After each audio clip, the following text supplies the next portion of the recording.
تجتنبوا كبائر ما تنهون عنه نكفر عنكم سيئاتكم وندخلكم مدخلا كريما ولا تتمنوا ما فضل الله به بعضكم على بعض للرجال نصيب مما اكتسبوا وللنساء نصيب مما اكتسبن واسألوا الله من فضله إن الله كان بكل شيء عليما صدق الله العظيم۔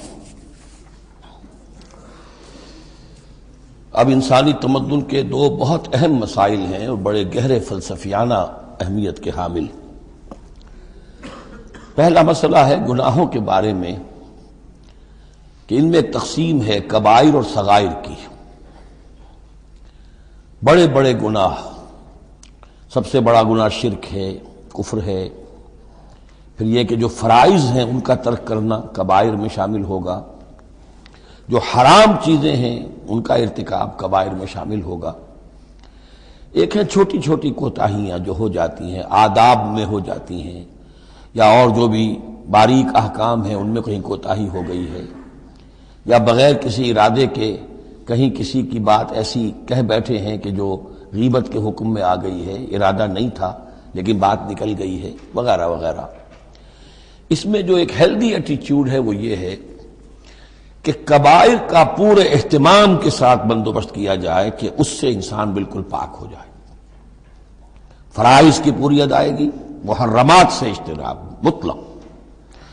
اور یہ چھوٹی چیزیں جو ہیں ان کے بارے میں نہ تو زیادہ ایک دوسرے پر نکیر کی جائے، نہ ایک دوسرے پر گرفت کی جائے، نہ کچھ اس پر بہت زیادہ جو ہے اپنے دل کے اندر بھی دل گرفتگی کی جائے، بلکہ ان کے بارے میں توقع رکھی جائے کہ اللہ تعالیٰ معاف فرما دے گا، استغفار کرے بھی آدمی۔ اور یہی صغائر ہیں جو نیکیوں کے ذریعے سے خود بخود بھی ختم ہوتے رہتے ہیں۔ یہ جو آتا ہے کہ جو شخص وضو کرتا ہے صحیح طریقے پر بیٹھ کر اطمینان سے، تو جب وہ ہاتھ دھوتا ہے تو ہاتھوں کے گناہ جھڑ جاتے ہیں، آنکھوں میں پانی ڈالتا ہے آنکھوں کا گناہ جھڑ جاتا ہے، وغیرہ وغیرہ۔ تو یہ وہ صغائر ہیں۔ ان الحسنات یذہبن السیئات، یہ نیکیاں جو ہیں ان بدیوں کو دور کر دیتی ہیں۔ کبائر معاف نہیں ہوتے اس سے۔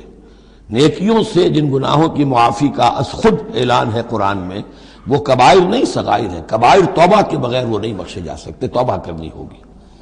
اور جو اکبر الکبائر ہے شرک، اس کے بارے میں تو دو مرتبہ اس صورت میں آئے گا، ان اللہ لا یغفر ان یشرک بہ ویغفر ما دون ذلک لمن یشاء، وہ ہم پڑھیں گے بعد میں۔ لیکن ایک پرورٹڈ قسم کی مذہبی شخصیت ہوتی ہے، مذہبی مزاج، پرورٹڈ، مست شدہ۔ جو کبائر ہیں وہ تو ہو رہے ہیں، سود خوری ہو رہی ہے، جو کچھ ہو رہا ہے حرام خوری ہو رہی ہے، چھوٹی چھوٹی باتوں پر نکیر ہو رہی ہے، یہ پائنچا تمہارا نیچے کیوں چلا گیا ہے، اس کے اوپر ساری گرفت ہو رہی ہے، یہ کیا ہو گیا ہے، تمہاری داڑھی جو ہے شرعی نہیں ہے، اس کے اوپر گرفت ہو رہی ہے۔ یہ چیزیں جو ہیں دس از پرورشن، یہ مذہب کو مست کر دینے والی بات ہے۔ قرآن مجید میں اس معاملے کو 3 جگہ پر نقل کیا گیا ہے کہ یہ فلسفہ جو ہے کہ چھوٹی چیزوں کے بارے میں درگزر سے بھی کام لو، اور یہ کہ بہت زیادہ متفکر بھی نہ ہو، سینس آف پروپورشن ہونا چاہیے۔ ان تجتنبوا کبائر ما تنہون عنہ، اگر تم اجتناب کرتے رہو گے ان بڑے بڑے گناہوں سے جن سے کہ تمہیں روکا جا رہا ہے، نکفر عنکم سیئاتکم، تمہاری چھوٹی برائیوں کو ہم خود ہی دھوتے رہیں گے، پاک کرتے رہیں گے، صاف کرتے رہیں گے۔ جو بھی نیک کام کرو گے ان کے حوالے سے وہ جو فروغ گزاشتے ہیں وہ خود بخود بھی دھلتی رہتی ہیں۔ وندخلکم مدخلا کریما، اور تمہیں داخل کریں گے بہت ہی باعزت جگہ پر، جہاں کیا تمہارا مقام جو ہے باعزت اکرام کے ساتھ ہوگا۔ یہ مضمون سورہ شورى میں بھی آیا ہے، پھر سورۃ النجم میں بھی ہے، 3 مرتبہ یہ مضمون قرآن میں آیا ہے۔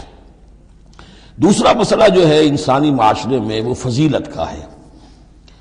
اب ظاہر بات ہے کہ تمام انسانوں کو ایک جیسا تو نہیں بنایا ہے اللہ نے، کسی کو خوبصورت بنا دیا، کسی کو بدصورت بنا دیا، کسی کا قد اونچا ہے، کوئی ٹھگنے قد کا ہے، لوگ اس پر ہنستے ہیں، یا کسی کو مرد بنا دیا، کسی کو عورت بنا دیا۔ اب عورت اپنے اندر ہی اندر کڑھتی رہے مجھے عورت کیوں بنایا، تو اس کا حاصل کیا ہوگا؟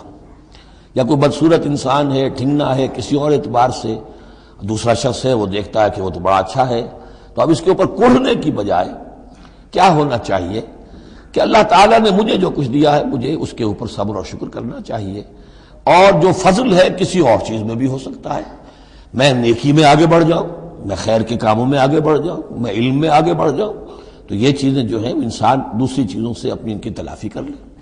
بجائے اس کے کہ ایک نیگیٹو اس کی سائیکالوجی ڈیولپ ہوتی چلی جائے، کڑنا اور اندر ہی اندر جھڑتے رہنا، جس سے کہ پھر طرح طرح کی جو ذہنی بیماریاں پیدا ہوتی ہیں، انہی کانفلکٹس کی وجہ سے، انہی فرسٹریشنز کی وجہ سے مینٹل بیلنس آدمی لوز کر بیٹھتا ہے۔ تو اس کی بجائے دیکھیے کس قدر عمدہ تعلیم دی جا رہی ہے، وَلَا تَتَمَنَّوْا مَا فَضَّلَ اللَّهُ بِهِ بَعْضَكُمْ عَلَىٰ بَعْضٍ، اور تمنا نہ کیا کرو اس شے کی کہ جس کے ذریعے سے اللہ نے تم میں سے بعض کو بعض پر فضیلت دے دی ہے۔ اب اللہ کی دی ہوئی فضیلت ہے، اس میں آپ تمنا کریں، اور دوسری طرف یہ کہ اس میں حسرت ہو جائے۔ اب اس میں خاص طور پر جو مسئلہ ہے انسانوں میں، جو آج کا سب سے بڑا مسئلہ ہے دنیا میں، جیسا کہ میں نے بتایا ایکسپلائٹ کیا جا رہا ہے، مساوات مرد و زن۔ اب یہ بھی ایک فضیلت ہے، کسی کو اللہ نے مرد بنایا، کسی کو عورت بنایا۔ اب پہلی بات یہ بتائی جا رہی ہے للرجال نصیب مما اکتسبوا، مردوں کے لیے حصہ ہے اس میں سے کہ جو وہ کمائیں گے، وللنساء نصیب مما اکتسبن، اور عورتوں کے لیے حصہ ہے اس میں سے جو وہ کمائیں گی۔ یعنی جہاں تک نیکیوں کا معاملہ ہے، بدیوں کا معاملہ ہے، خیرات کا معاملہ ہے، حسنات کا معاملہ ہے یا سیئات کا معاملہ ہے، اس میں بالکل ایکویلٹی ہے۔ مرد نے نیکی کمائی اس کے لیے، عورت نے نیکی کمائی اس کے لیے، اس میں برابری ہے۔ عورت نیکی میں مرد سے آگے نکل جائے، اتنے مرد ہوں گے کروڑوں کہ جو رش کریں گے حضرت خدیجہ کی کے مقام پر کہ جو ان کا نمایاں ہوگا قیامت کے دن، یا حضرت عائشہ یا حضرت فاطمہ کا مقام، تو وہ عورتیں تھیں اور مرد ہوں گے بڑے بڑے، لیکن یہ کہ ان کی خاک کو بھی نہیں پہنچ سکیں گے۔ تو یہ ہے کہ اس میں تسلیم کرے آدمی، تسلیم و رضا، کہ جو بھی اللہ نے مجھے بنا دیا اور مجھے دیا ہے، اب مجھے اس میں بہتر سے بہتر کرنا ہے۔ یہ میرا شاکلہ تو اللہ کی طرف سے آ گیا ہے، کل یعمل علی شاکلتہ، اور جو ہم پڑھ چکے سورہ بقرہ میں کہ لا یکلف اللہ نفسا الا وسعہا، وسع جو ہے وہ اللہ نے بنا دی ہے۔ تو اب اس آیت کو بھی غلط کوٹ کیا جاتا ہے کمائی کے لیے، کہ عورتیں بھی کما سکتی ہیں، دیکھیے لکھا ہوا نصیب مما اکتسبن، ان کے لیے حصہ ہے اس کمائی میں سے جو انہوں نے کیا۔ اچھا، کمائی سے مراد یہ سمجھ لیجئے قرآن مجید میں صرف ایک جگہ ایسی ہے سورہ بقرہ میں جو ہم پڑھ چکے ہیں، جہاں کسب کا لفظ آیا ہے معاشی جد و جہد اور معاشی کمائی کے لیے۔ باقی پورے قرآن میں کسب آتا ہے اعمال کے لیے، کسب حسنات، کسب سیئات، بدیاں کمانا، بھلائیاں کمانا، کسب اس کے لیے۔ اور دلیل اس کی یہاں کیا ہے، مما اکتسبنا نصیب۔ اگر تو ایک عورت نے کمائی کی ہے، تنخواہ 10,000 کی ہے، تو 10,000 میں سے 2,000 تو نہیں ملے گا اسے، باقی 8,000 شارٹ لے جائے گا۔